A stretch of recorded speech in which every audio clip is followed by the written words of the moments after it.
हाँ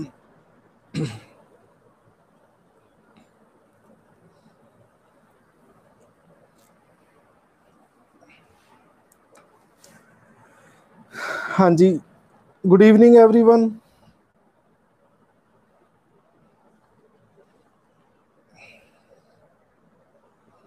good evening,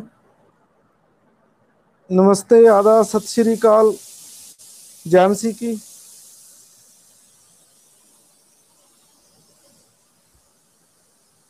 हाँ जी, praise the Lord.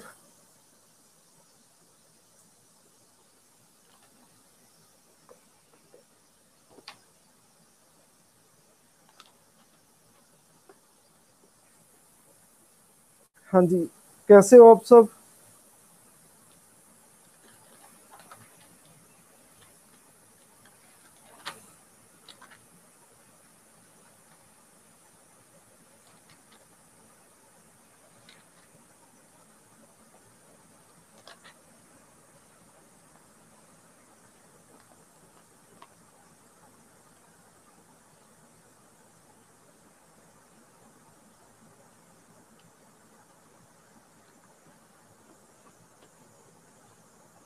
Okay,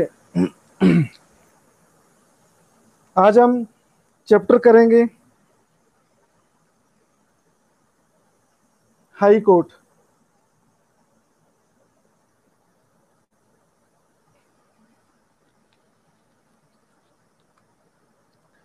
हाँ जी, आपको पता ही है।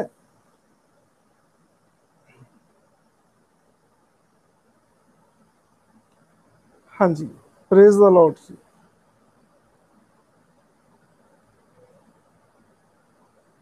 हाँ जी, फाइन, आप सुनाओ। हाँ जी, आज हम चैप्टर करेंगे हाई कोर्ट। इंटीग्रेटेड सिस्टम में आपको पता है स्टेट लेवल पे जो जुडिशरी हाई कोर्ट होता है स्टेट लेवल पे, ठीक है। सबसे बड़ी कोर्ट में अथॉरिटी जो हाई कोर्ट होती है, ठीक है।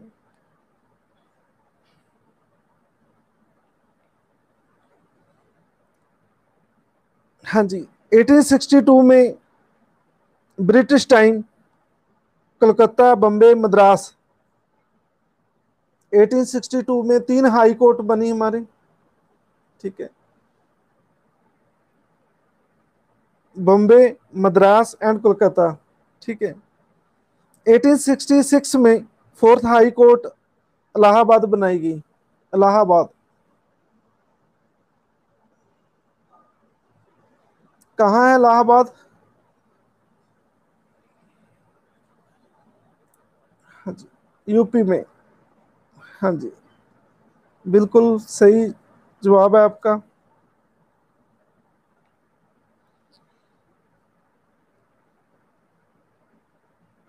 हाँ जी, तो ग्रेजुअली जितनी भी प्रोविंस थी ब्रिटिश इंडिया की, उनकी अपनी हाई कोर्ट होगी। After 1950 high court existing in a province become the high court for the corresponding state. जो भी स्टेट में थी, ठीक है, उस स्टेट की अपनी अपनी हाई कोर्ट, जो भी ब्रिटिश प्रोविंस थी उनकी अपनी अपनी हाई कोर्ट बन गई, ठीक है। तो constitution India provides a high court for each state, but the seventh amendment, जो सेवंथ अमेंडमेंट हुई थी 1956 में, ठीक है, ये पार्लियामेंट को एम्पावर करता है कि देखो आप कॉमन हाई कोर्ट बना सकते हैं 2 और मोर स्टेट्स के लिए और या यूटी के लिए, ठीक है। तो आप मुझे कमेंट्स में बताएं कि कॉमन हाई कोर्ट किस किस स्टेट की है। कॉमन हाई कोर्ट किस किस स्टेट के? पंजाब एंड हरियाणा। श्रुति बिल्कुल सही आंसर है, आपको 10 लड्डू ना मिलते हैं और सोफिया की तरफ से बहुत बहुत blessings. Punjab and Haryana high court. Punjab and Haryana high court के अलावा किसकी कॉमन है? नहीं, आंध्र प्रदेश और तेलंगाना, इनकी बन गई अपनी, तेलंगाना वालों ने बना ली हाई कोर्ट अपनी। हाँ जी,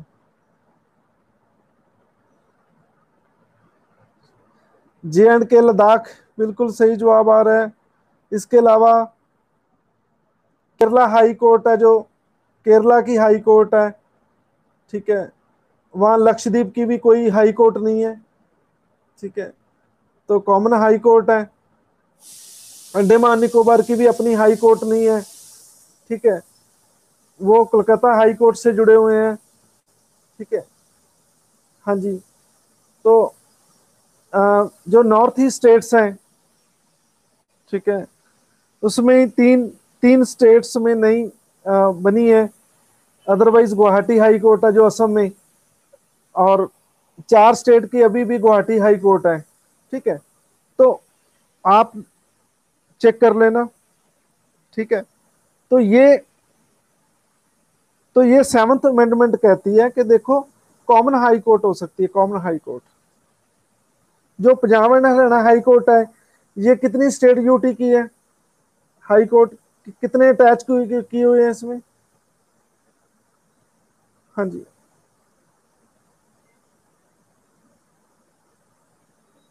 ओके, टोटल 25 हाई कोर्ट है। ओके, 25th कौन सी बनी है अमन?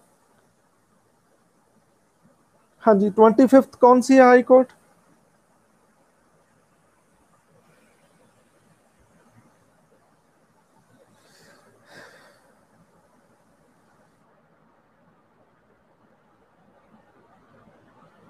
हाँ जी। हाँ जी, बोलो।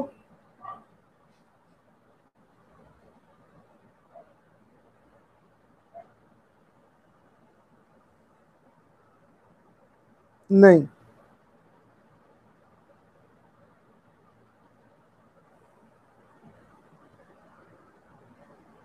ये यूके किधर आ गया? उत्तराखंड है ये क्या?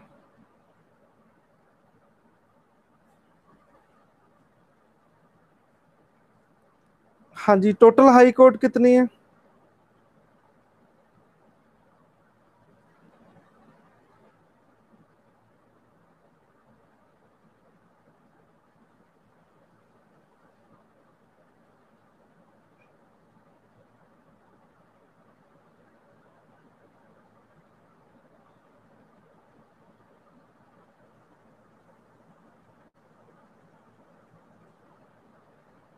टोटल 25 है। ओके, न्यू कौन सी बनी है? ये पूछ रहा हूं मैं, न्यू कौन सी बनी है?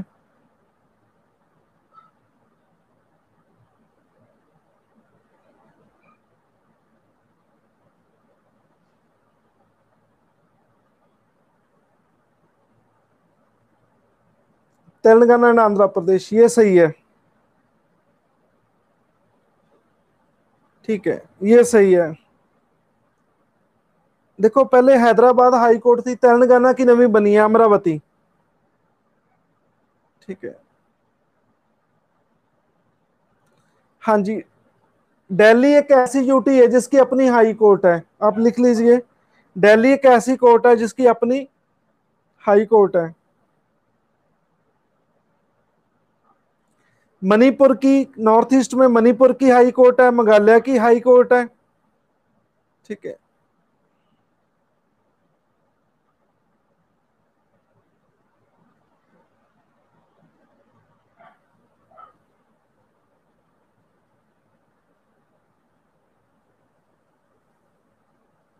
हाँ जी, और त्रिपुरा, ये 3 की बनी है, ठीक है। चलो, दिल्ली एक ऐसी यूटी है जिसकी अपनी हाई कोर्ट है।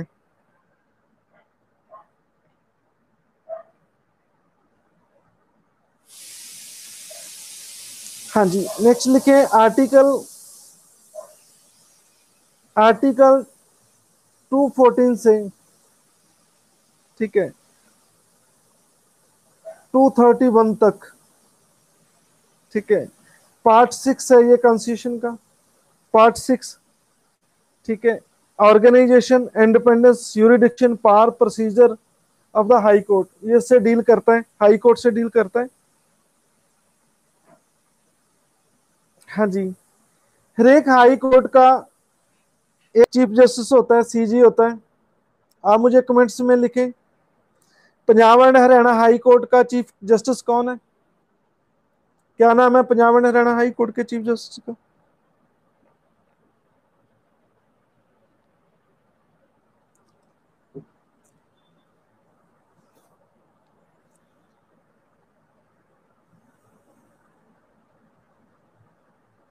हाँ जी, क्या नाम है उसका?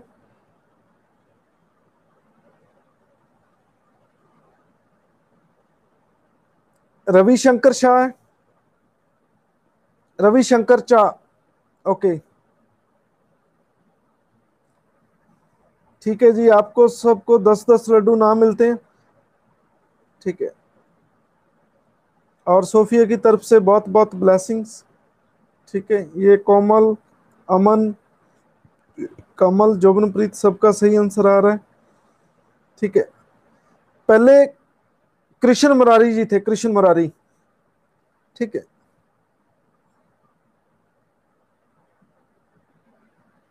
ओके।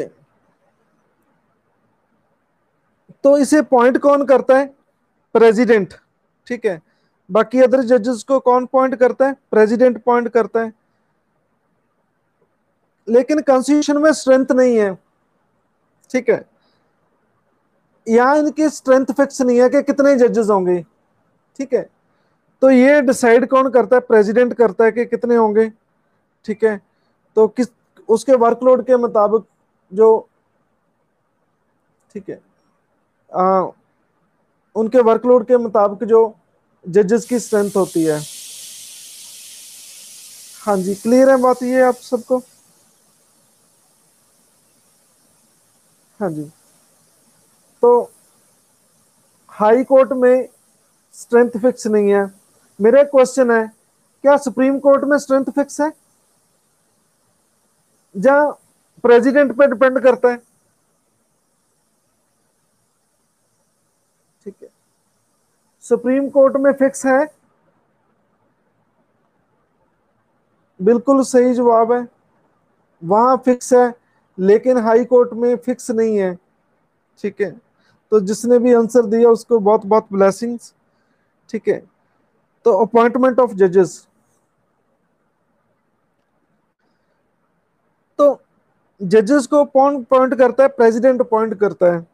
ठीक है, आप समझो कि स्टेट पे कंट्रोल कंट्रोल किसी ना किसी तरह सेंट्रल गवर्नमेंट का रहता है। ठीक है, तो chief justice appointed by president after consultation with the chief justice of India. CGI के साथ कंसल्ट करता है जब जब ये शंकर चा को लाना है। ठीक है, जो चीफ जस्टिस है Punjab and Haryana high court के। ठीक है, Punjab and Haryana high court. ठीक है, इनके चीफ जस्टिस को लगाना है। तो राष्ट्रपति जी किससे सलाह करेंगे? बोलो। सीजीआई से। सीजीआई कौन है हमारा? हाँ जी, कौन है हमारा सीजीआई? बॉबदे, बिल्कुल सही आंसर है। श्रुति, ये सही आंसर आ रहा है। ठीक है, और उसके अलावा रतीश। ठीक है, बॉबदे, बिल्कुल सही आंसर है। नेहा, इन सब का सही आंसर आ रहा है। तो बॉबदे जी से सलाह करेंगे राष्ट्रपति। ठीक है, कहते हैं दूसरे जजेस को अपॉइंट करना है। ठीक है, दूसरे जजेस को अपॉइंट करना है तो वो चीफ जस्टिस से सलाह लेंगे। ठीक है, शंकर चा से सलाह करेंगे। ठीक है, अदर जजेस को अपॉइंट करना है। कहते हैं in case of common high court for 2 और more states, the governor of all state concern are consulted by the president. ठीक है, तो ये मेन चीज नोट करने वाली है कि जो वहां का गवर्नर होता है, ठीक है, उससे भी कंसल्ट किया जाता है। कल हमने सबॉर्डिनेट कोर्ट्स में पढ़ा था, जो अपॉइंटमेंट लेटर है दूसरे जजेस को, डिस्ट्रिक्ट जजेस या लोअर जजेस को, वो अपॉइंटमेंट लेटर कौन देता है? गवर्नर देता है स्टेट का। हाँ जी, तो यहाँ हाई कोर्ट में गवर्नर की सलाह ली जाती है बाय प्रेसिडेंट। ठीक है,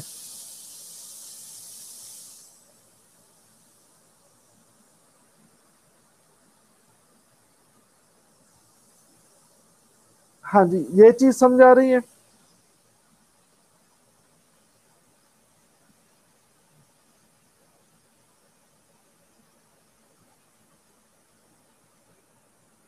हाँ जी, कहते कि जो सेकंड जजेस केस था 1993 में, सुप्रीम कोर्ट ने कहा कि किसी भी हाई कोर्ट के जज की अपॉइंटमेंट नहीं की जा सकती जब तक आप चीफ जस्टिस की ओपिनियन नहीं ले लेते। ठीक है। इन द थर्ड जजेस केस, सुप्रीम कोर्ट ने ओपिनियन दी कि chief justice of India should consult a collegium of two senior most जजेस ऑफ द सुप्रीम कोर्ट। ठीक है। तो फिर कॉलेजियम सिस्टम आया। ठीक है। तो कॉलेजियम सिस्टम बना। ठीक है। कॉलेजियम सिस्टम, हाँ जी। तो ये कॉलेजियम सिस्टम क्या है? थर्ड जजेस केस था जो 1999 का, 1998 का, सॉरी। ठीक है। कहते हैं कि जो सीजीआई है, ठीक है, उसको कंसल्ट करनी पड़ेगी किससे? टू सीनियर मोस्ट जज ऑफ द सुप्रीम कोर्ट। ठीक है। तो एक कॉलेजियम बन गया। ठीक है। तो ये कॉलेजियम सिस्टम था। ठीक है। पी ले पानी।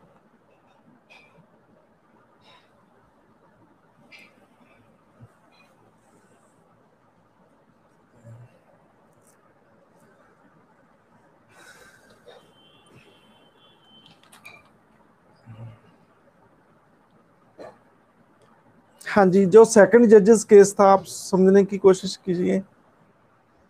इसमें ये कहा गया कि देखो, आपको सीजीआई की बात माननी पड़ेगी। ठीक है। सीजीआई जिसको चाहेगा आप हाई कोर्ट में वही जज लगाएंगे, एक बंदा। ठीक है।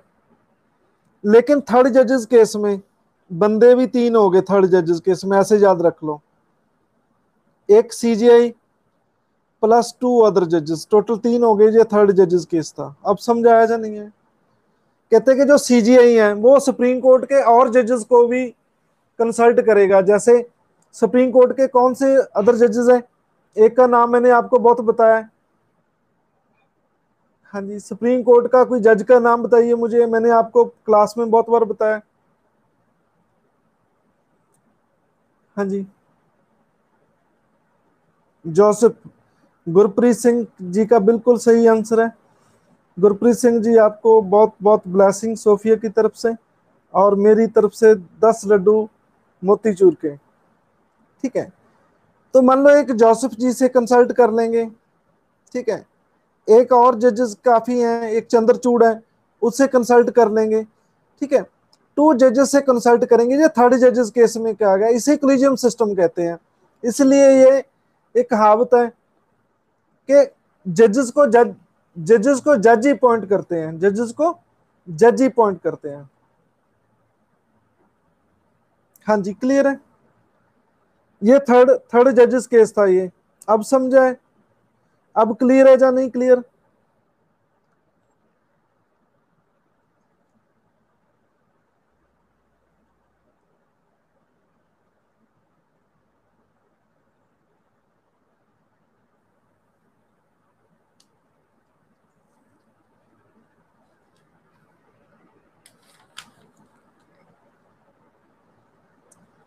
तो मोदी जी ने कॉलेजियम को खत्म करने की कोशिश की। 99th अमेंडमेंट, आपको पता होगा, NJAC, national judicial appointment commission. ठीक है। तो सुप्रीम कोर्ट ने कहा ये नल एंड वॉइड। ठीक है।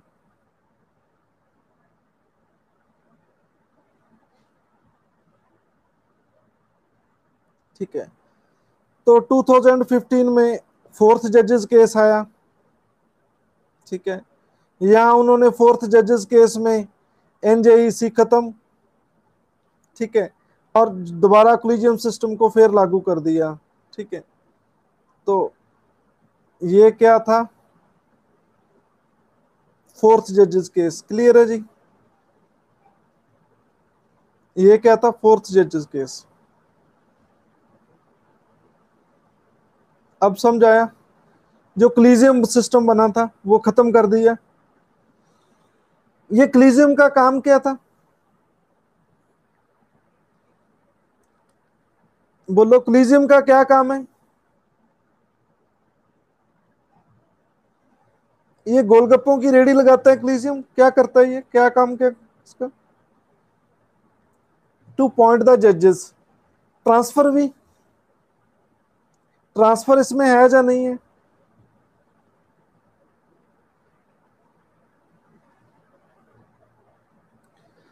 हाँ जी, तो ये मनसी का बिल्कुल सही आंसर है, टू पॉइंट द जजेस। ठीक है, मनसी आपको 10 लड्डू नाम मिलते हैं, और सोफिया की तरफ से बहुत बहुत ब्लेसिंग्स। ठीक है, तो ये क्लीजियम अपॉइंट भी करता है और ट्रांसफर भी करवाता है ये। ठीक है, सिफारिश करता है। ठीक है,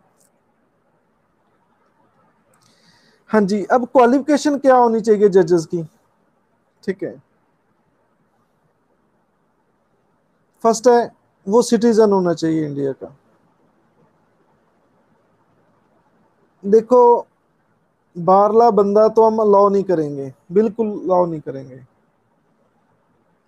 इतने साल हमने बहुत दुख झेले, हम गुलाम रहे, इतनी बड़ी बड़ी पोस्ट पे हम बाहरले बंदे को कभी भी पॉइंट नहीं कर सकते। सिटीजन होना चाहिए।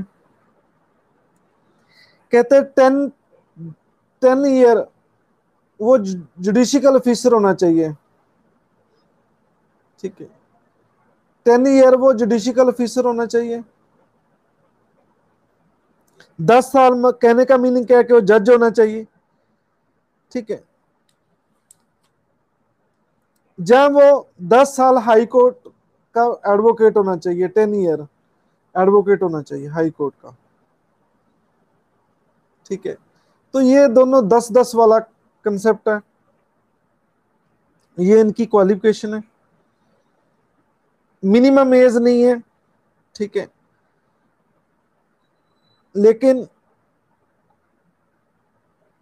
ठीक है,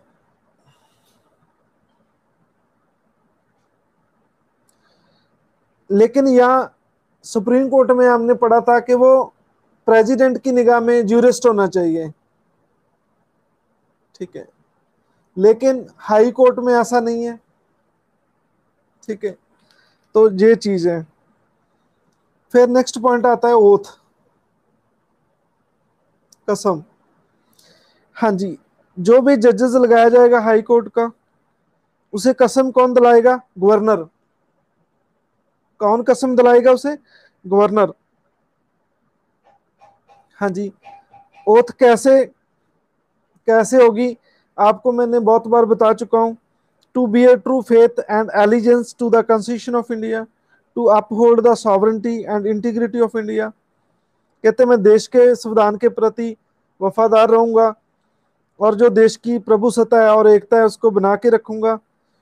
to duly and faithfully and to the best of his ability knowledge judgment perform the duties of office. कहते हैं कि मैं अपनी योग्यता से, अपनी ड्यूटी अपने ज्ञान से, अपनी योग्यता से, आपकी जजमेंट से मैं इसे निभाऊंगा, बिना डर के, बिना किसी का फेवर किए, बिना प्यार से, बिना किसी के साथ बुरी भावना से। ठीक है, तो to uphold the constitution and the laws. ठीक है, तो मैं कॉन्स्टिट्यूशन और जो भी लॉ है उसको बनाए रखूंगा।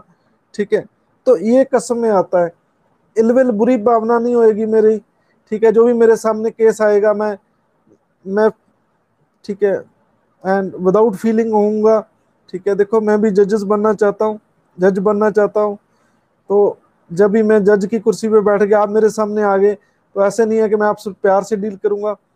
ठीक है, मैं कहूँगा लो जी ये तो मैं ऐसे पढ़ाता रहा हूँ। ठीक है, चलो कोई बात नहीं है, कोई बात नहीं है, डोंट टेक टेंशन। ठीक है, तो किसी का फेवर नहीं करूंगा, किसी के साथ दुश्मनी नहीं निकालूंगा। ठीक है, तो ठीक है, तो ये कसम दिलाई जाती है उसे।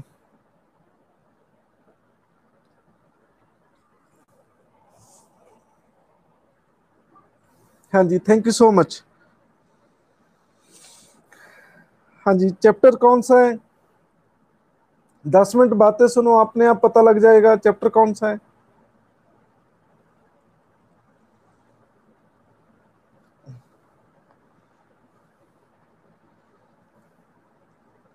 हाँ जी मोनिका जी, बातें नहीं सुन रही, हम क्या कर रहे हैं?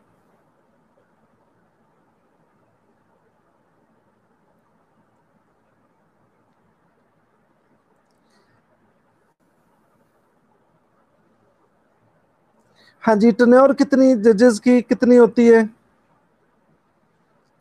देखो, A62 बताई गई है, ठीक है, कि वो 62 तक काम करेगा, ठीक है, कुछ ज्यादा नहीं है।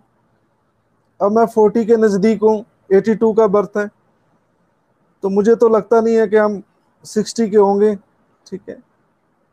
तो 62 में भी इतना माइंड वर्क करेगा, ठीक है, बहुत ज्यादा। 60 में तो लोग अपनी वाइफ का नाम भूल जाते हैं, ठीक है। तो लेकिन 62 तक जजेस बने रहेंगे, ठीक है।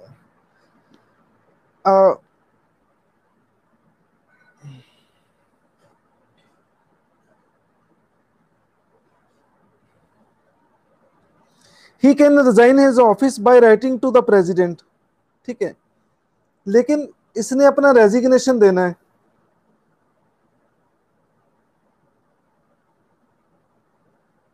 ओके जी, ओके। हाँ जी, तो जब भी इन्होंने अपना इस्तीफा देना है तो किसको देंगे? प्रेसिडेंट को देंगे, ठीक है। इंडिया में एक सिस्टम है पॉलिटी में, आप याद रखो, जो पॉइंट करता है वही रिमूव करता है। मैं फिर रिपीट कर रहा हूं बात को, आप समझो, जो पॉइंट करेगा वही रिमूव करेगा। हाँ जी, इज दिस इज क्लियर? हाँ जी, दिस पॉइंट इज क्लियर। जो लगाएगा वही हटाएगा।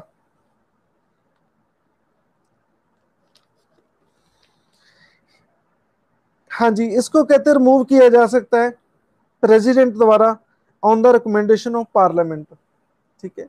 पार्लियामेंट की रिकमेंडेशन में रिमूवल कैसे होगी, ठीक है, ये हम पढ़ते हैं, लेकिन उससे पहले एक लास्ट पॉइंट पढ़ लें, ठीक है। कहते हैं he vacate his office when the appointed of जजेस ऑफ सुप्रीम कोर्ट और when he is transfer to another high court. कहते हैं उसकी ट्रांसफर हो जाएगी एक हाई कोर्ट से दूसरी हाई कोर्ट, ठीक है। जब वो सुप्रीम कोर्ट का जजेस अपॉइंट हो गया तो उस हाई कोर्ट के जजेस की सीट है वो वेकेंट हो जाएगी। अब ये रिमूवल बहुत ही इंपॉर्टेंट है, आप समझने की कोशिश कीजिए, ठीक है। रिमूवल बहुत ही इंपॉर्टेंट है।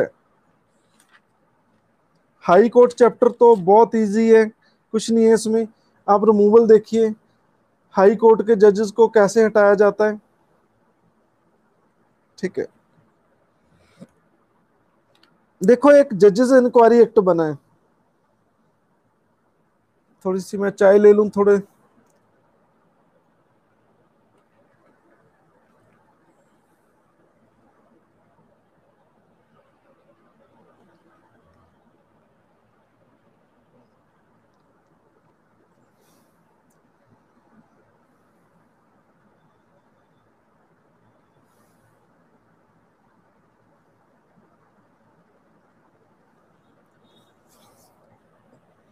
देखो जी, हाई कोर्ट के जो जजेस होते हैं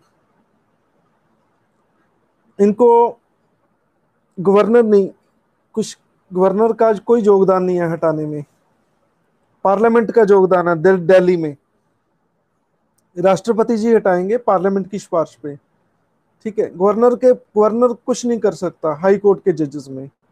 लेकिन हाई कोर्ट के जो नीचे डिस्ट्रिक्ट कोर्ट है, जहाँ लोअर कोर्ट है, उसके जजेस को हटाना है तो वो गवर्नर हटा सकता है।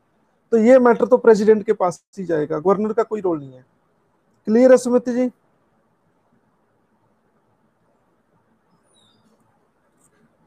हाँ जी सुमित जी, ये पॉइंट क्लियर है आपका? ओके। हाँ जी, जजेस इंक्वायरी एक्ट बना है एक,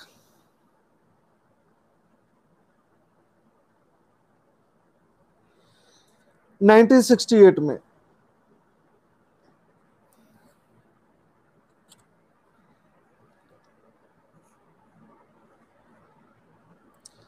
तो प्रोसेस क्या है, ठीक है, प्रोसेस देखिए। कहते जो रिमूवल मोशन है, हमारी जो पार्लियामेंट है, जे लोकसभा है तो 100 MP शिकायत करेंगे, साइन करेंगे। 50 मेंबर जो राज्यसभा है तो 50 मेंबर।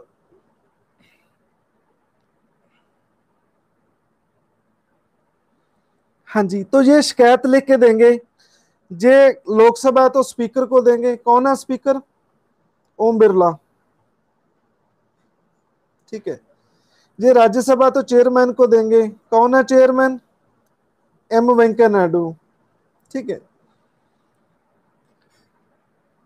तो कहते हैं कि स्पीकर इसे एक्सेप्ट करें, हो सकता है स्पीकर इसे एक्सेप्ट करें, हो सकता है रिजेक्ट करें। जे रिजेक्ट कर दिया फिर तो वो जजेस बच जाएगा। ठीक है। हाँ जी,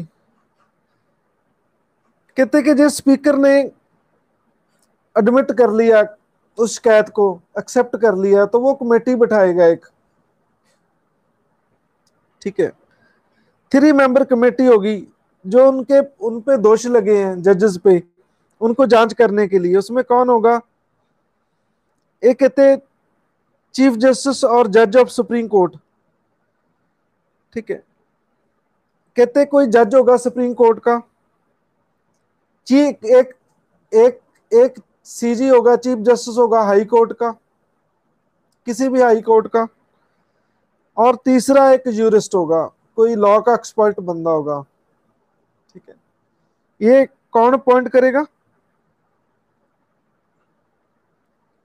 हाँ जी, ये कौन अपॉइंट करेगा? प्रेसिडेंट और स्पीकर चेयरमैन।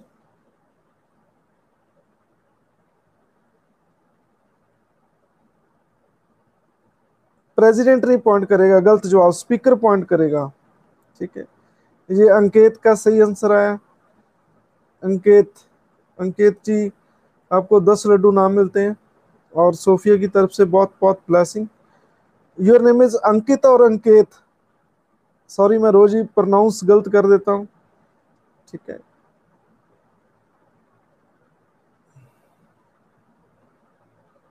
ओके, अंकित। ओके, ठीक है। हाँ जी, ये चीज समझ आई।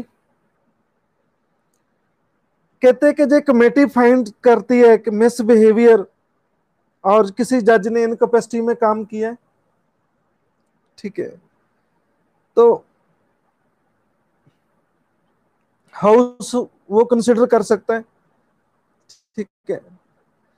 तो उस कमेटी जब दोषी पाने के बाद उनकी सिफारिश पे पार्लियामेंट स्पेशल मेजोरिटी कितनी होती है? 66%। ठीक है। 66% स्पेशल मेजोरिटी से दोनों पास कर देते हैं। फिर फाइनली प्रेसिडेंट उन ऑर्डर पे साइन कर देता है, तो वो जज हट जाता है। तो ये एक इंटरेस्टिंग फैक्ट है हटाने का, रिमूवल कैसे होती है जजेस की। हाँ जी, क्लियर है। मैं रिपीट कर दूं, एक हाउस चार्जेस लगाता है। ठीक है।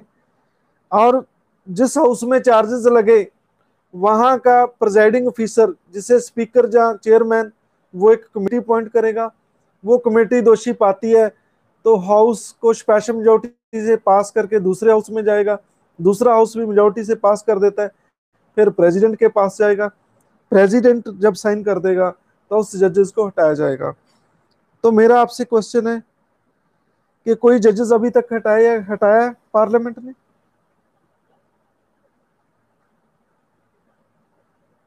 नो, कोई जजेस अब तक हटाया नहीं है।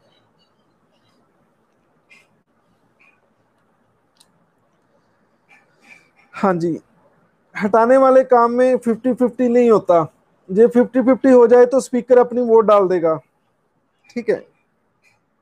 तो ये प्रोसीजर है। लेकिन हटाने का क्या प्रोसीजर है? तो कॉन्स्टिट्यूशन में एक ही बात लिखी है, मिस बिहेवियर और इनकैपेसिटी। ठीक है। तो ये डिफाइन नहीं किया गया कि हटाने की ग्राउंड क्या होगी। इम्पीचमेंट है, जो कॉन्स्टिट्यूशन के अगेंस्ट कोई काम करता है, ठीक है, अपनी इनकैपेसिटी काम करता है, तो उस जजेस को हटाया जाएगा।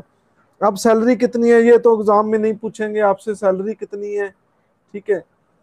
हाँ, छोटे एग्जाम में जरूर पूछ सकते हैं कि भाई बताओ सैलरी कितनी है, ठीक है। तो ये सैलरी सब पार्लियामेंट डिसाइड करती है, आपको ये पता होना चाहिए। पार्लियामेंट डिसाइड करती है सैलरी कि किसकी कितनी होगी, ठीक है। मैं एक चीज आपसे पूछना चाहता हूँ, आपका ज्ञान चेक करना चाहता हूँ, ठीक है। आपको हटाने में क्या बात इंटरेस्टिंग लगी? जो मुझे हमेशा इंटरेस्टिंग लगती है, मैं जब भी बच्चों को पढ़ाता हूँ, मैं सब बच्चों से ये पूछता हूँ कि क्या बात आपको इंटरेस्टिंग लगी रिमूवल प्रोसीजर में। आपका ज्ञान चेक करते हैं। का क्या खास पॉइंट है जो आपको मेथड में लगा कि बहुत खतरनाक पॉइंट है, वो क्या है? देखिए शिवम जी, जरूरी नहीं है कि चीफ जस्टिस उस हाई कोर्ट का ही हो, ये जरूरी नहीं है, और का भी हो सकता है शिवम जी, ये चीजें हैं। गरिमा ने बताया कि supreme court and high court are intervened, और ये बात कुछ हद तक सही है, इसलिए गरिमा गरिमा जी को 10 लड्डू ना मिलते हैं, और सोफिया की तरफ से बहुत बहुत ब्लेसिंग्स। लेकिन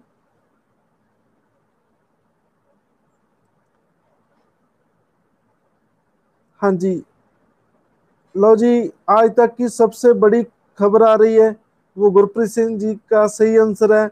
जजेस नु जज ही रिमूव कर सकते हैं, बिल्कुल सही आंसर है जी। आज तक की सबसे बड़ी खबर, गुरप्रीत सिंह जी का ये ग्रेट सिक्सर, और बॉल गवाच गई है, और बॉल के मंगर प्लेयर काफी ढूंढ रहे हैं, ठीक है, ढूंढने की कोशिश जारी है। ये खास पॉइंट है कि जजेस को जज ही हटा सकते हैं, ठीक है, जजेस को जज ही हटा सकते हैं, कोई और नहीं हटा सकता, ठीक है। किस पॉइंट में पता लगता है? कमेटी में पता लगता है, कमेटी में, क्योंकि उनकी सिफारिश पे ही हटता है, आप समझो, ठीक है। तो जजेस को जज ही हटाएंगे, ठीक है। और अकेले गुरप्रीत सिंह है जिनका सही आंसर है।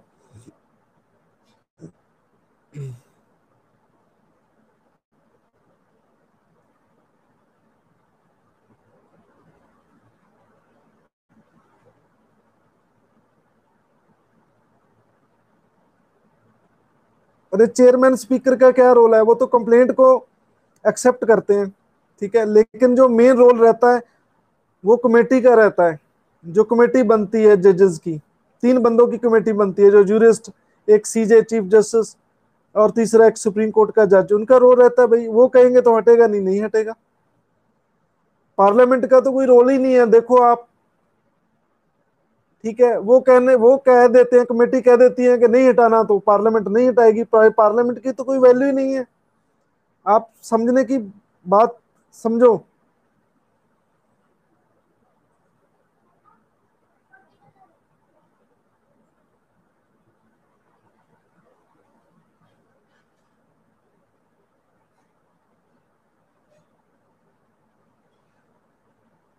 गरिमा जी ने क्या आंसर बताया था? चलो, उसे 50 लड्डू मिले हैं, 50%। क्या बताया था उन्होंने?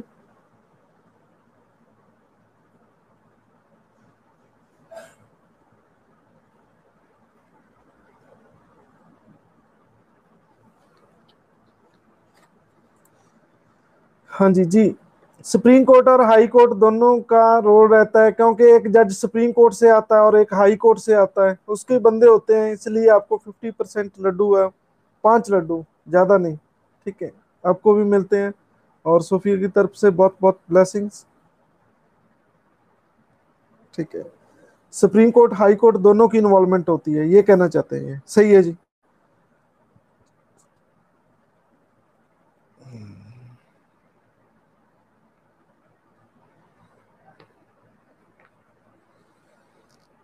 हाँ जी, सैलरी कितनी है, ठीक है।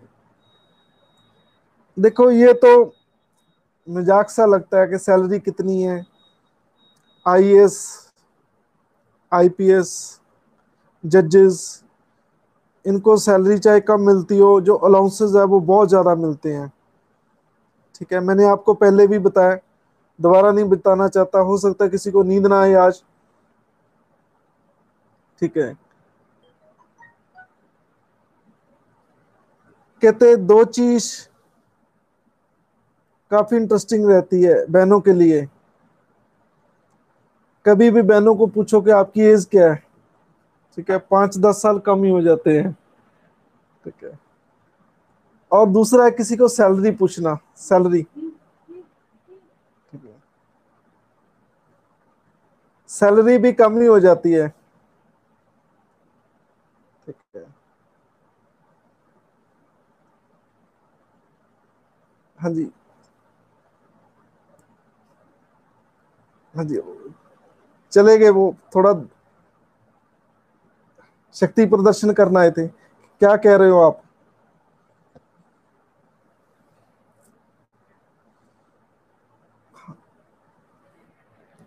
हाँ जी,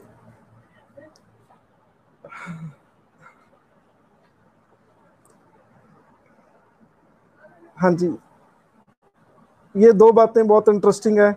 आप किसी बहन से एज पूछो, वो कहेगी बहुत कम है।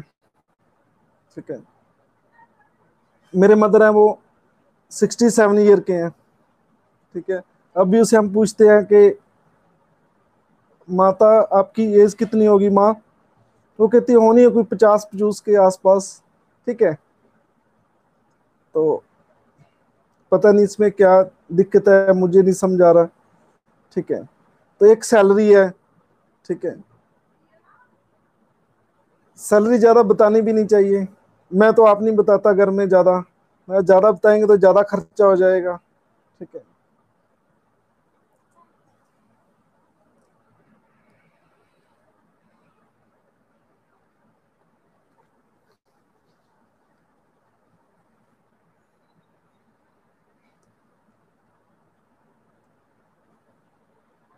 जब भी पूछते हैं तो डेफिशिट बजट दिखाते हैं, डेफिशिट बजट। ठीक है,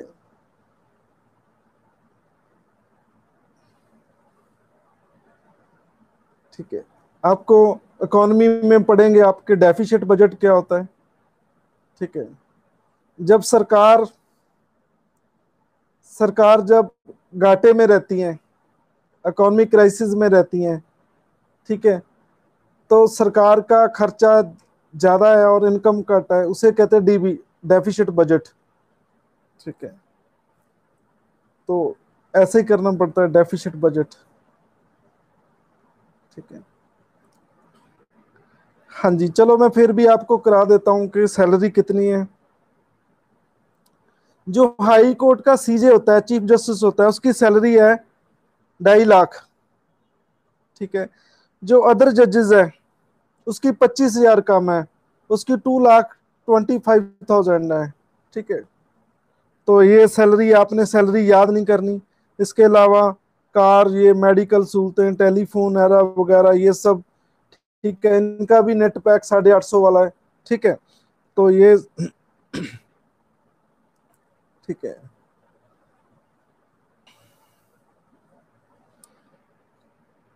हाँ जी, और नेक्स्ट पॉइंट लिखिए, ट्रांसफर ऑफ जजेस।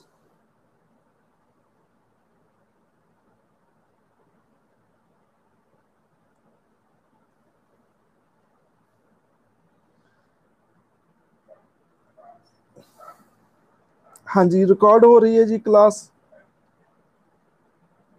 ठीक है, आप क्लास रोज लगाया करें। ठीक है, रिकॉर्डिंग वाला तो सोचो ही ना ऐसा। हाँ जी, ट्रांसफर जजेस एक हाई कोर्ट से दूसरी हाई कोर्ट ट्रांसफर कर दिया जाता है। तो कौन करता है ये, मैंने आपको पहले ही बता चुका हूं कौन करता है, ये प्रेसिडेंट साहब करते हैं ट्रांसफर। किसके साथ सलाह करके, सीजीआई के साथ। ठीक है, and he is entitled to receive addition to his salary such compensation allowance as may determine by parliament. कहते हैं जब किसी जजेस की ट्रांसफर होगी तो उसे सैलरी अलग से मिलेगी, थोड़ा अलाउंस ज्यादा मिलेगा। किसी की सैलरी दूर होगी, ठीक है, सॉरी, किसी की ट्रांसफर दूर होगी, ठीक है, तो अलग से सैलरी मिलेगी। In 1977, Supreme Court ruled that transfer of High Court judges could be restored to only as exception measures. ठीक है, तो सुप्रीम कोर्ट ने कहा कि देखो ट्रांसफर है जो, ठीक है, एक्सेप्शन केसेस पे होनी चाहिए, पब्लिक इंटरेस्ट में होनी चाहिए, लेकिन पनिशमेंट नहीं होनी चाहिए। ठीक है, लेकिन पनिशमेंट नहीं होनी चाहिए, लेकिन पनिशमेंट भी हो जाती है कई बार। मैंने आपको एक जजेस का नाम बताया था जिसको 6 मंथ की जेल हुई थी, court of contempt supreme court की। आपको याद है क्या? आप भूल गए? मेरे तो याद रहता है भाई। क्या नाम था उस जजेस का? क्या नाम था जजेस का? अभी तक गलत जवाब आ रहा है, अभी तक गलत जवाब आ रहा है। ये गरिमा बिल्कुल सही आंसर है। जस्टिस कर्नम बिल्कुल सही जवाब है। गरिमा जी, ये ग्रेड 6 आपका, और आपको 10 लड्डू ना मिलते हैं, और सोफिया की तरफ से बहुत बहुत ब्लेसिंग्स। उन्होंने क्या किया जस्टिस कर्नम ने? उन्होंने ये कहा कि देखो, ठीक है, जो जस्टिस कर्नम है वो ऐसी कम्युनिटी से है, शेड्यूल कास्ट कम्युनिटी से है। ठीक है, उन्होंने जुडिशरी पर एलिगेशन लगाए कि देखो कि जो ऐसी जजेस है उनके साथ डिस्क्रिमिनेशन होता है बहुत ज्यादा। ठीक है, उन्होंने जो सीजीआई था इंडिया का उस टाइम, डॉक्टर जगदीश खेर, उसके रेस्टोरेंट बना दिए उन्होंने। उनको समन किया कि आप मेरी कोर्ट में पेश हो। ठीक है, तो ऐसे एलिगेशन लगाए और सुप्रीम कोर्ट ने कहा कि आप पागल लगते हैं मुझे, मतलब ये आप आपका दिमाग सही नहीं है।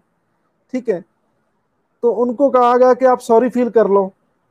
ठीक है, वो कहते हैं मैं सॉरी नहीं फील करूंगा। ठीक है, तो उनकी ट्रांसफर जो चेन्नई हाई कोर्ट है उससे ट्रांसफर कर दी उनकी कोलकाता हाई कोर्ट में। ठीक है, तो ट्रांसफर के बाद भी उसे बोला गया कि देखो आप सॉरी फील कर दो, आपको छोड़ देंगे। वो कहता है मैं सॉरी फील नहीं करूंगा, कहता मैं ठीक हूं। तो सुप्रीम कोर्ट कहती जो ठीक है, आप तो फिर आप नोइंगली कर रहे हैं ये सब कुछ, तो आपको 6 मंथ की जो सजा दी जाती है।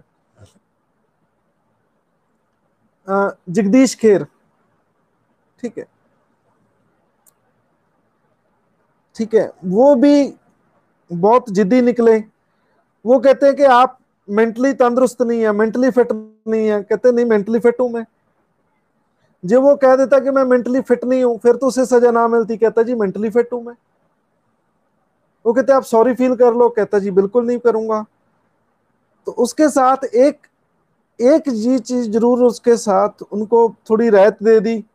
ठीक है, थोड़ा उनको फायदा कर दिया कि जिस दिन उन्होंने रिटायर होना था उस दिन उनको सजा सुनाई गई। ठीक है, तो बहुत ये हास्य की बात है।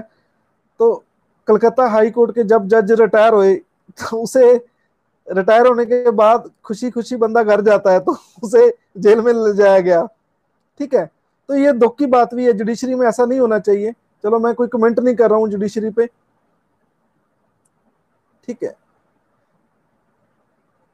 ठीक है, ये ईगो नहीं है, आप समझने की कोशिश करें। वो भी हो सकता है अपने था सही हो।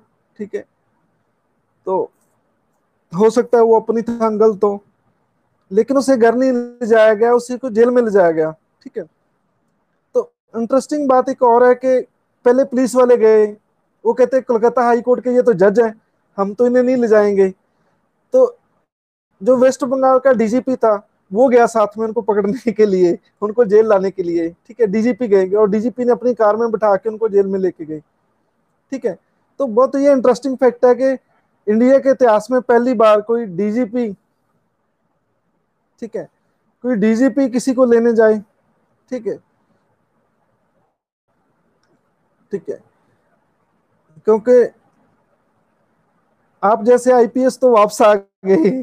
ठीक है, उसे देख के कहते भी हम तो नहीं पकड़ेंगे इसे। ठीक है, तो फिर डीजीपी गया खुद, कहता है चलो मैं लेके आता हूं। ठीक है, तो ये मेरा आपको जोक नहीं है, आप बात समझने की कोशिश कीजिए। कहते कि जो ट्रांसफर होगी वो पनिशमेंट नहीं होगी। मुझे लगता है कि हो सकता है पनिशमेंट हो, उसकी ट्रांसफर कर दी थी चेन्नई से कोलकाता। ठीक है,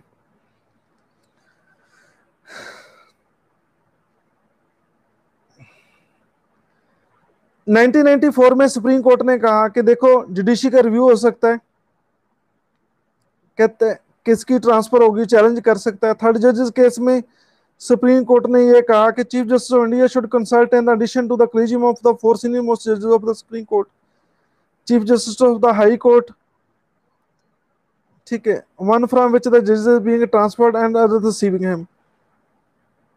तो फिर थर्ड जजेस केस में ये सुप्रीम कोर्ट का ये बयान आया कि देखो आप कॉलेजियम सिस्टम से ही ट्रांसफर करेंगे। इसलिए मैं पहले आपको सवाल पूछा था कि कॉलेजियम सिस्टम पॉइंट करता है और के ट्रांसफर भी करता है, दोनों चीज करता है।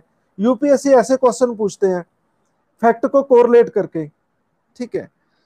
तो देखो, तो इसमें यह फैसला दिया गया कि देखो जो सीजी से कंसल्ट करें, ठीक है, जिस हाई कोर्ट से ट्रांसफर हो रही है उसके सीजी से, ठीक है, और जिस हाई कोर्ट में गए हैं वो उस सीजी से, ठीक है, दोनों सीजी से कंसल्टेशन वो होनी चाहिए।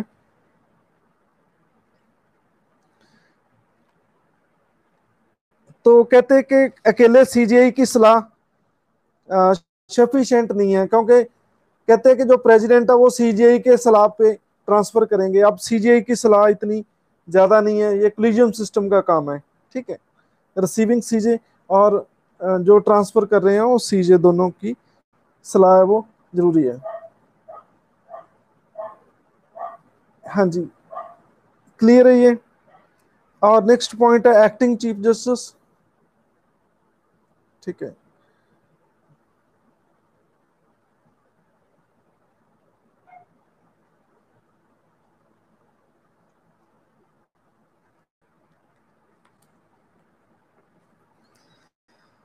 हाँ जी, तो कहते हैं प्रेसिडेंट एक्टिंग चीफ जस्टिस लगा सकता है किसी भी हाई कोर्ट का जब उसका ऑफिस वेकेंट हो गया हो, टेम्परेरी एब्सेंट हो, वो अपनी ड्यूटी नहीं कर सकता, ठीक है, तो एक्टिंग चीफ जस्टिस लगाया जाता है। ये तो कोई खास नहीं है पॉइंट, किसी एक जजेस को, जितने भी हाई कोर्ट होते हैं उसमें उससे एक बंदे को, एक जजेस को जो प्रेसिडेंट है वो सीजी लगा देता है, ठीक है।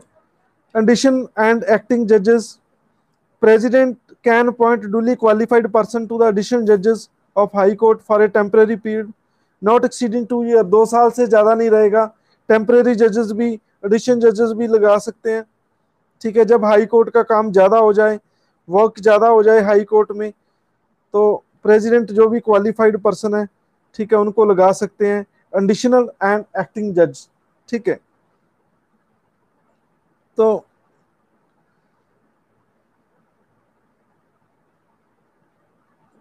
कहते हैं कि एक्टिंग जज हाई कोर्ट का कब लगेगा, जब किसी का एब्सेंस हो गई हो, एनी अदर रीजन ड्यूटी पे आ नहीं रहा कोई जज, उसकी जगह कोई एक्टिंग जज भी लगाया जा सकता है, ठीक है। Appointed to act temporary as a chief justice of high court, किसी को सीजी भी लगा सकते हैं, ठीक है। तो जो भी एक्टिंग है वो भी 62 तक ही रहेंगे, वो भी 62 तक ही रहेंगे, ठीक है। और इसके अलावा जो रिटायर जजेस हैं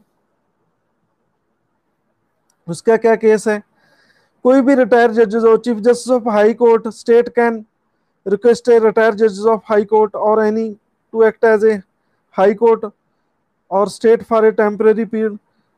तो ये प्रेसिडेंट की कंसल्ट लेनी पड़ती है, ठीक है। प्रेसिडेंट की कंसल्ट से जो रिटायर है उसको भी वापस बुलाया जा सकता है, ठीक है।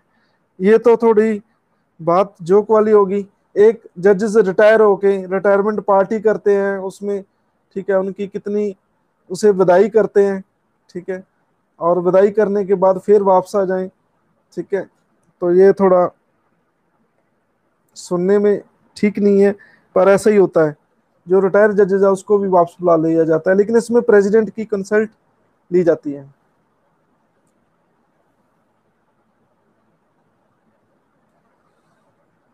ठीक है।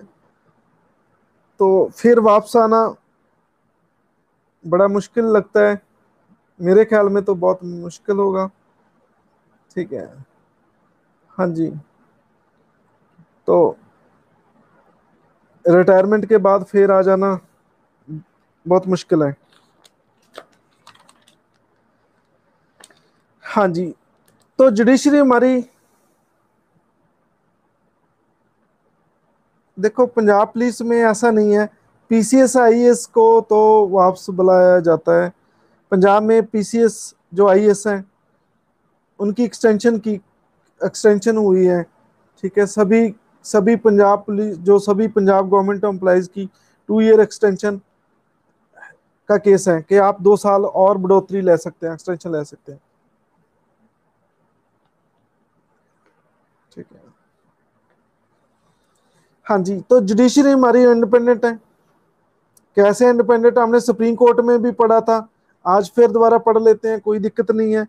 पहले देखो अपॉइंटमेंट, देखो अपॉइंटमेंट प्रेसिडेंट करता है, किसकी सलाह से करता है? ठीक है, चीफ जस्टिस और अदर जजेस की सलाह से, कलीजियम सिस्टम की सलाह से। और ये अपॉइंटमेंट बहुत ही मुश्किल है, इसलिए इसे इंडिपेंडेंट रहता है हाई कोर्ट। हाँ जी, और इसकी सिक्योरिटी ऑफ टेन्योर, टेन्योर इनकी सिक्योर है। ठीक है, आम खास बात पे इसको हटाया नहीं जा सकता। मैं बहुत ही शॉर्टकट आपको बता रहा हूँ। ठीक है, आपको पता है कि टेन्योर इसकी फिक्स है कि आपने 62 तक रहना है। ठीक है, तो ये उनके लिए बहुत अच्छा है काम करना, उस पर कोई प्रेशर नहीं है। उससे पहले कोई प्रेशर नहीं पा सकता कि देखो हम आपको हटा देंगे। ठीक है, ऐसा नहीं है, जितनी उनकी एज है 62 तक ही उन्होंने जजेस रहना है। फिक्स सर्विस कंडीशन है, उनको कम नहीं किया जा सकता। जो उनको सैलरी मिलती है, अलाउंस मिलता है, लीव, पेंशन, सब कुछ ये फिक्स है कि देखो आपकी पेंशन 50% होगी आपकी बेसिक पे का। रिटायरमेंट होने के बाद आपको इतनी छुट्टियां मिलेगी, आपको ये कोठी मिलेगी, आपको ये पेट्रोल खर्चे मिलेंगे, ये नेट पैक मिलेगा, सब कुछ फिक्स है। ठीक है, तो ये सब कुछ फिक्स है, तो फिर प्रेशर नहीं रहेगा, वो इंडिपेंडेंट है, उनको कोई धमकी नहीं दे सकता कि हम आपकी सैलरी बंद कर देंगे, ऐसा कुछ नहीं है। तो वो इंडिपेंडेंट रहता है। क्लियर है जी, फिक्स सर्विस कंडीशन। हाँ जी, फोर्थ पॉइंट है कि जो भी फंड है ये कंसोलिडेट फंड से चार्ज किए जाते हैं। कंसोलिडेटेड फंड सरकार का एक पर्स होता है, सॉरी, सरकार का एक पर्स होता है, वहां से आते हैं, ये डायरेक्ट पेमेंट आती है, इस पे कोई वोट नहीं होती। पार्लियामेंट में जब भी किसी मंत्री को पैसा मिलता है उसको वोट मिलती है। ठीक है, तो वोट से पैसा मिलता है, बजट पास होता है, वोटिंग होती है किसको कितने पैसे देने, ऐसा नहीं है। लेकिन जो जजेस की सैलरी है वो बिना वोटिंग के होती है, डायरेक्ट पाइप लगी होती है पानी वाली टंकी में। मैं आपको एग्जांपल देता हूँ। ठीक है, आपके कनेक्शन लगा है, ठीक है, वाटर सप्लाई का, मेरे कनेक्शन नहीं है, मेरी पाइप सीधी है टंकी से। ठीक है, जब तक टंकी में पानी रहेगा ये पानी आता रहेगा। ऐसी कंसोलिडेट फंड है, इसमें जितने भी कंसेशन पोस्ट हैं उनकी डायरेक्ट सैलरी आती है, इनसे डायरेक्ट सैलरी आती है। मतलब बीच में बिचौलिया कौन होता है, इंटरमीडिएट पर्सन कौन होता है? मंत्री। वो पहले मंत्री बजट दौरान पैसे लेता है, फिर वो अपने स्टाफ को सैलरी देता है, लेकिन इसमें डायरेक्ट डायरेक्ट सैलरी आती है, डायरेक्ट सैलरी। हाँ जी, आप मेरी बात समझ रहे हैं या नहीं समझ रहे हैं? ठीक है, तो ये फोर्थ पॉइंट है। क्लियर है ये पॉइंट?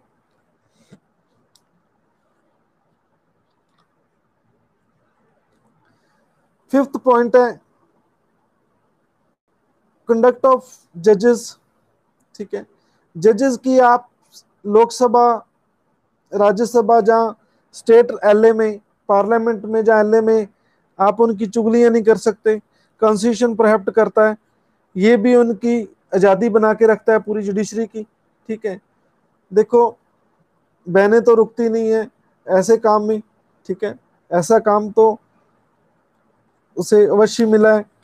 ठीक है, फिर भी कॉन्स्टिट्यूशन ने पाबंदी लगाई हुई है कि किसी भी जज की कोई चुगलियां नहीं करनी, डिस्कस नहीं करनी।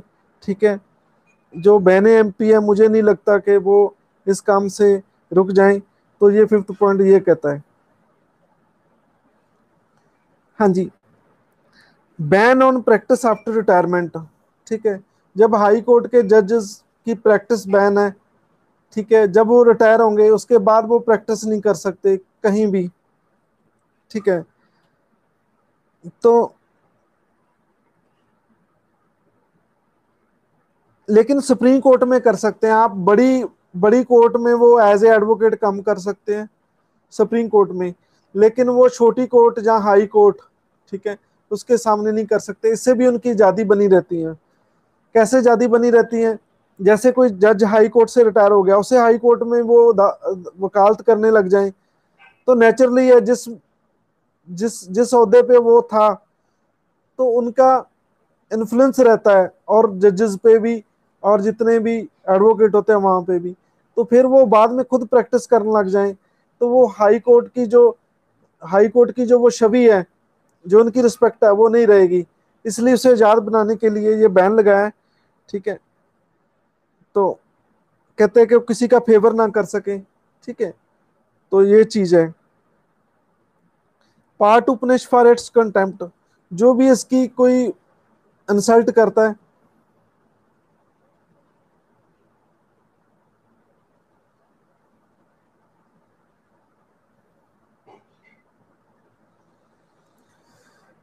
हाँ जी।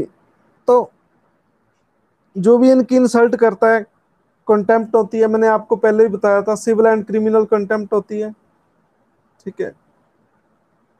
तो वो नहीं हो, वो उनको सजा दे सकता है। तो ये भी इंडिपेंडेंट बनाई रखता है। ये अपना स्टाफ खुद अपॉइंट करता है, ठीक है। ये भी इसकी इंडिपेंडेंस का पता चलता है।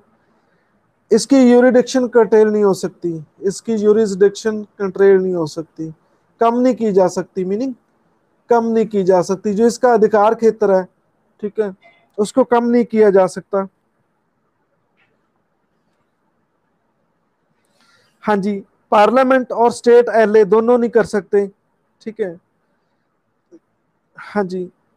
But in other respect jurisdiction and power of high court can be changed both by the parliament and the state legislature.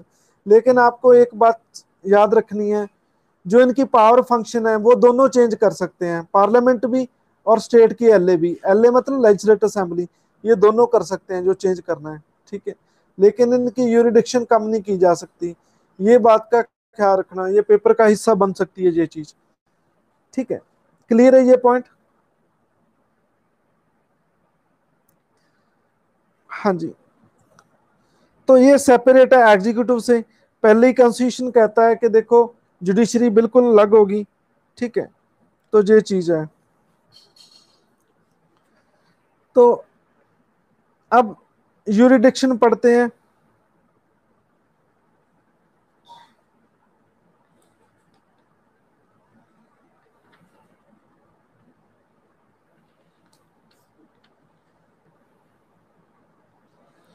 हाँ जी, पहले देखते हैं कि हाई कोर्ट की रीजनल यूरिडिक्शन क्या है।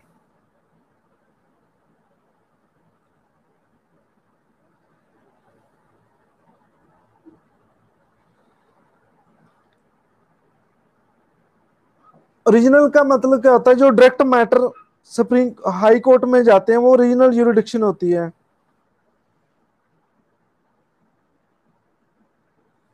हाँ जी, कौन कौन से मैटर हैं वो? जैसे मैरिज का, ठीक है, मैरिज का, ठीक है, डिवोर्स का, विल का, ठीक है। ये विल, विल क्या होती है? इसे विल क्या होता है कि जिंदे व्यक्ति, जब तक जिंदा है बंदा, ठीक है, तो वो कहता है कि मेरे मरने के बाद, ठीक है, कौन मालिक होगा, मेरी प्रॉपर्टी कैसे डिस्पोज होगी, ठीक है। तो ये चीजें, हाँ जी, तो ये चीजें होती है विल में। तो ऐसा मैटर कंपनी लॉ का, कंटेम्प्ट ऑफ कोर्ट, ठीक है।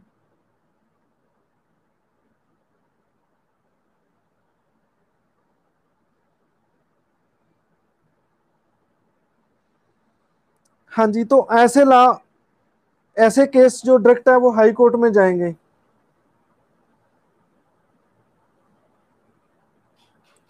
हाँ जी, क्लियर है।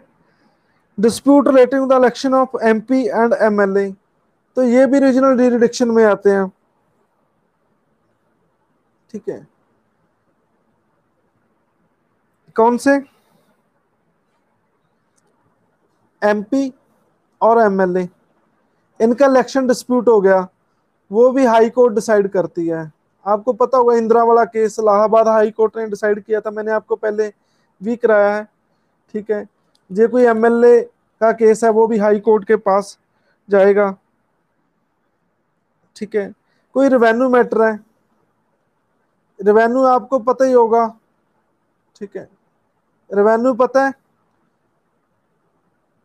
जो सरकार को, ठीक है, जो आमदन होती है, ठीक है, जो सरकार टैक्स लगा के, ठीक है, ठीक है, वो टैक्स होता है, वो रेवेन्यू होता है। ठीक है, जो आईएएस है, जो डिस्ट्रिक्ट के डीसी वगैरह होते हैं, ठीक है, ब्रिटिश ने ये पोस्ट रेवेन्यू को इकट्ठा करने, जो सरकार के टैक्स को इकट्ठा करना, रेवेन्यू, ठीक है, उसकी ड्यूटी ही लगाई गई थी। आईएएस की मेन, आईएएस की पोस्ट ब्रिटिश ने क्रिएट की थी टू कलेक्ट द रेवेन्यू। आपको पता होना चाहिए ये चीज।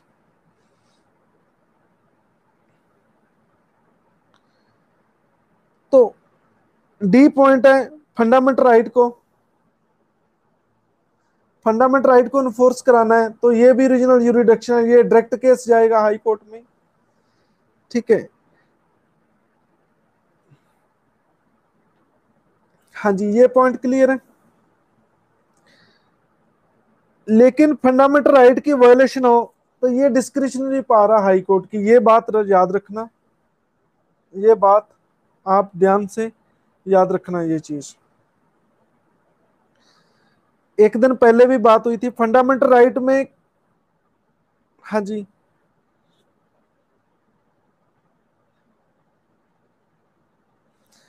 हाँ जी,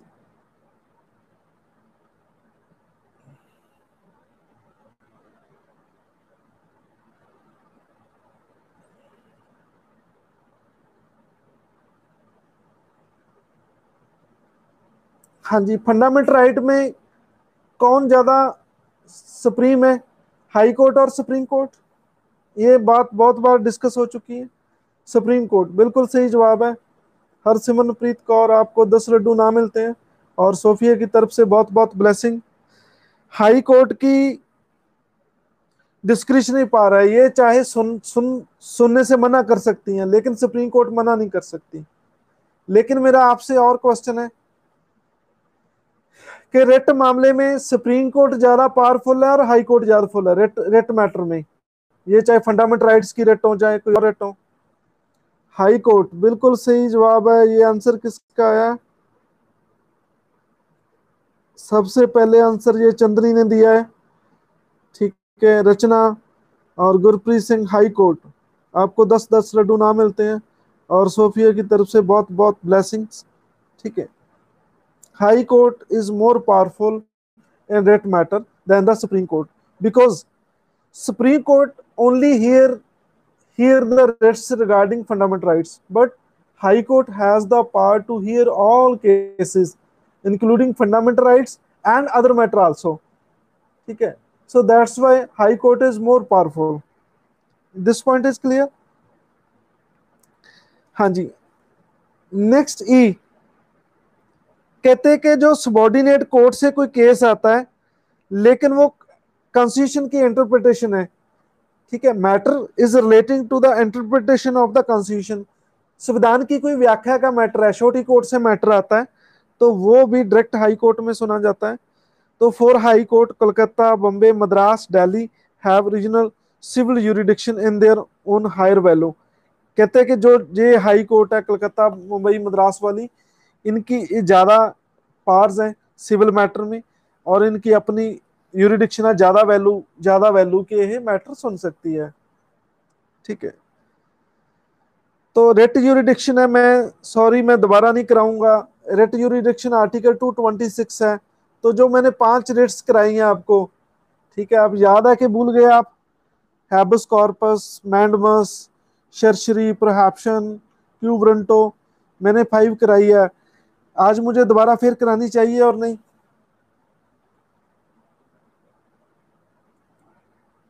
रहने देते हैं, भाई बार बार कर लिए। ठीक है, चलो जिसको नहीं पता वो सीख लें, नहीं तो हम करा देंगे दोबारा, कोई दिक्कत नहीं है। ठीक है। तो आर्टिकल 226 के तहत हाई कोर्ट को हम डायरेक्ट अप्रोच कर सकते हैं फंडामेंटल राइट की वायलेशन के लिए। ठीक है। थर्ड है एपेलेट यूरिडिक्शन, अपील बाय अपील। ठीक है।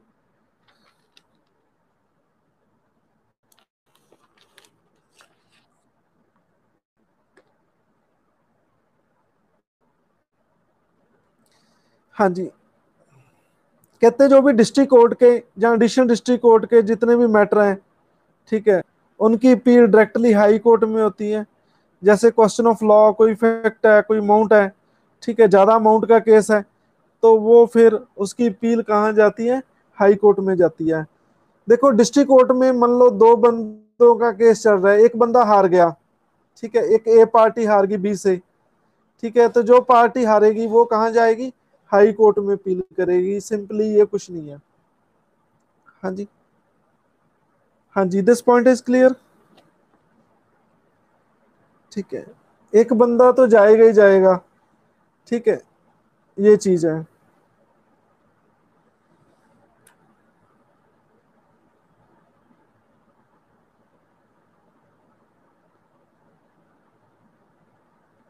देखो दूसरा केस है कोई क्वेश्चन ऑफ लॉ हो,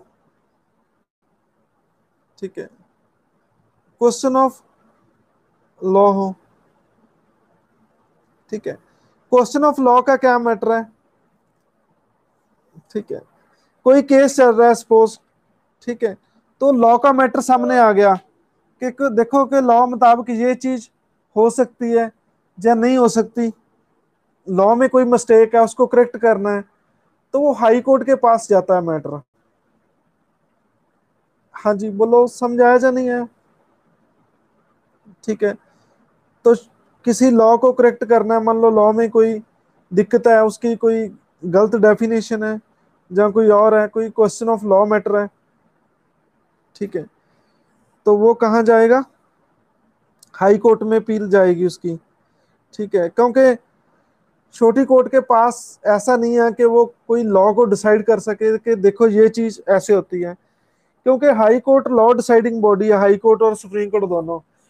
जब लॉ कैसे डिसाइड होता है, मैं आपको ये चीज बताना चाहता हूँ। जब लॉ मेकर कोई लॉ बनाते हैं, ठीक है, जब कोई लॉ बनता है तो लॉ बनाने के बाद उस पर कोई ना कोई डिस्प्यूट खड़ा होता ही होता है। मतलब ये मान के चलो कि कोई ऐसा लॉ ऐसा नहीं है जिसपे कोई डिस्प्यूट ना हुआ हो। ठीक है,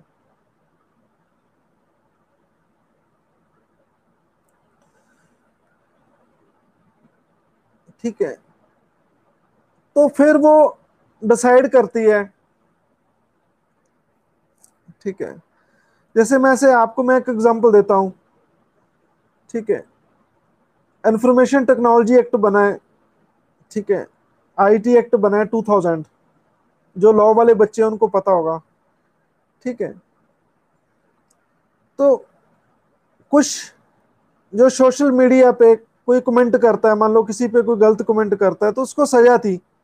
ठीक है, अब हाई कोर्ट सुप्रीम कोर्ट ने उसे कह दिया कि देखो ये मिस यूज नहीं की जा सकती, वो सेक्शन आई थिंक 66 है, 66 ए है। ठीक है, हाँ जी, तो वो लॉ का मैटर है, उसको डिसाइड करती है ऐसे। ठीक है, तो ये हाई कोर्ट के पास ही पील जाएगी। कलकत्ता बम्बे हाई कोर्ट है provision for intra court appeals है। सिंगल जज high court has decided a case. ठीक है, तो appeal from such decision lies to the division bench of the same high court. ठीक है, तो एक जजेस ने डिसाइड किया है तो बेंच पे अपील जा सकती है। बेंच क्या होता है? ग्रुप ऑफ जजेस होता है, वो डिसाइड करते हैं। ठीक है, हाँ जी, कहते हैं अपील जो एडमिनिस्ट्रेटिव ट्रिब्यूनल है या अदर ट्रिब्यूनल है उनसे अपील आती है, तो वो हाई कोर्ट डिसाइड करती है। जो ट्रिब्यूनल का फैसला होता है उसको हाई कोर्ट में चैलेंज किया जाता है। ठीक है, ट्रिब्यूनल पता है ना आपको कि नहीं पता? ये पूरा चैप्टर है ट्रिब्यूनल कैट, मैं आपको कराऊंगा थोड़े दिनों बाद। ट्रिब्यूनल पता होगा आपको। ठीक है, कोर्ट कोर्ट जैसे बिहेव करता है, लेकिन इसे एग्जीक्यूटिव ने बनाया होता है, उसे ट्रिब्यूनल कहते हैं। ठीक है, क्रिमिनल मैटर में क्या है, appeal from the judgment of session court and additional session court lie to the high court. ठीक है, क्रिमिनल मैटर में सेशन कोर्ट, डिस्ट्रिक्ट कोर्ट मैंने आपको कल कराया, उससे केस आएंगे। ठीक है, जिसको सजा मोर देन 7 ईयर हो गई है तो उसकी अपील कहाँ पड़ेगी, हाई कोर्ट में पड़ेगी। ठीक है, जैसे सेशन कोर्ट ने किसी बंदे को 7 साल की सजा दे दी तो वो बंदा इस फैसले के खिलाफ अपील कहाँ करेगा, हाई कोर्ट में करेगा। ठीक है,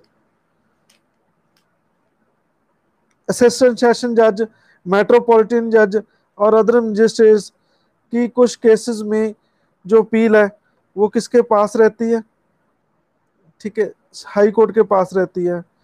जो डेथ सेंटेंस है, ठीक है, जिसे कैपिटल पनिशमेंट कहते हैं, वो भी हाई कोर्ट कंफर्म करता है। आपको पता है, मैंने कल कराया था, सेशन जज किसी को मौत की सजा दे सकता है लेकिन वो हाई कोर्ट से कंफर्म करनी पड़ती है।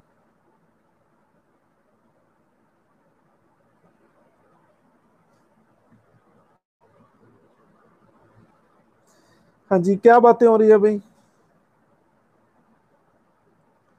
हाँ जी, कितना टाइम हो गया?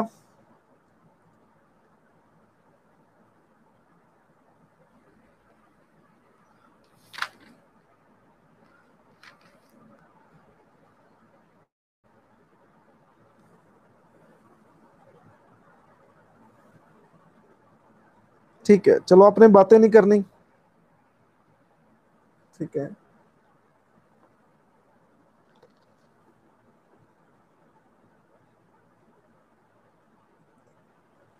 चलो कोई बात नहीं, हम कल कर लेंगे, कोई दिक्कत नहीं है।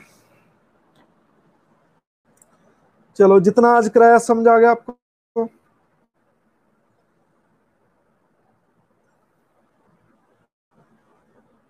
कोई इसमें क्वेश्चन?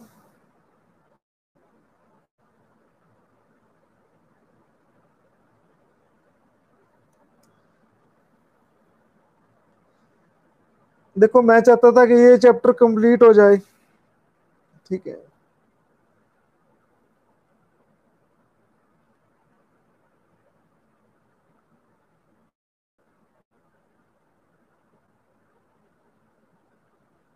चलो हम पढ़ते हैं, थोड़ा ही रह गया, बस 5-10 मिनट में खत्म कर देंगे।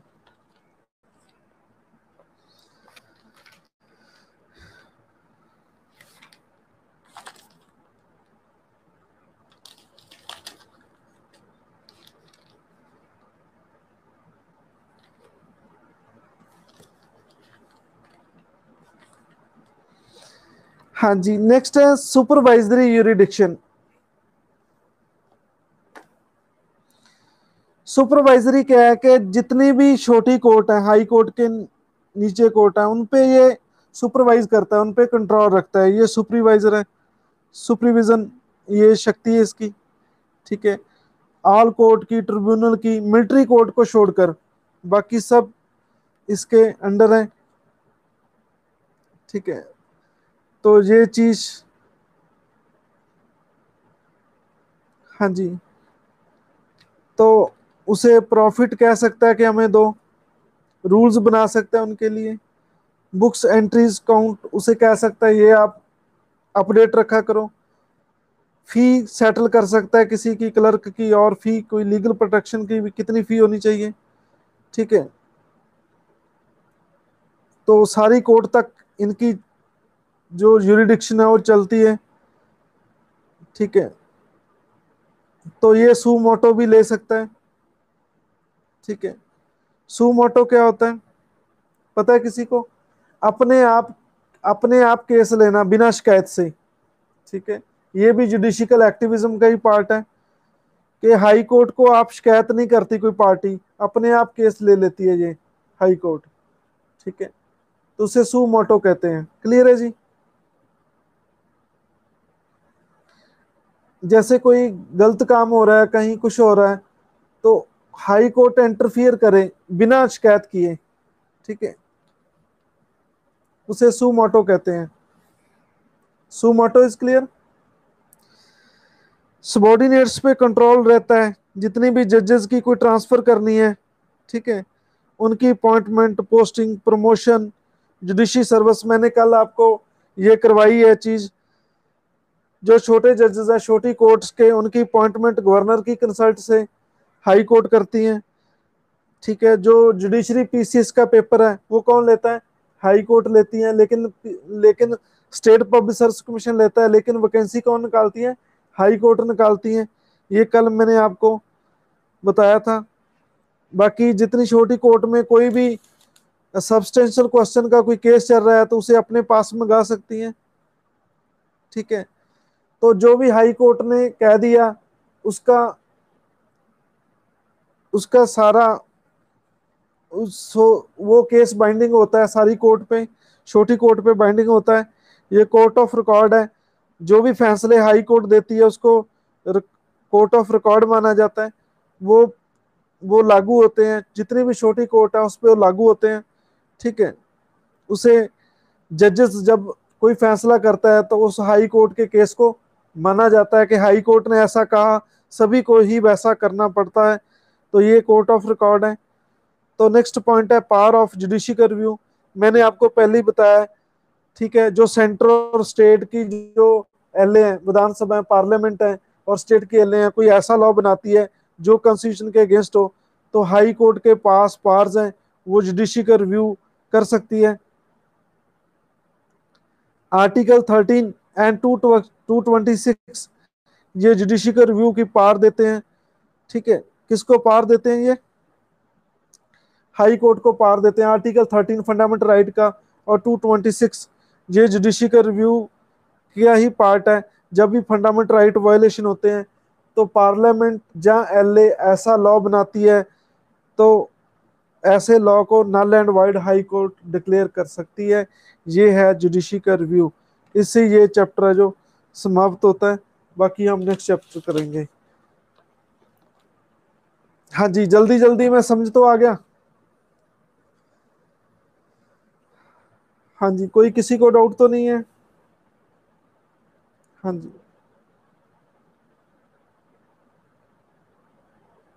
चलो ठीक है जी। Good night. Thank you so much.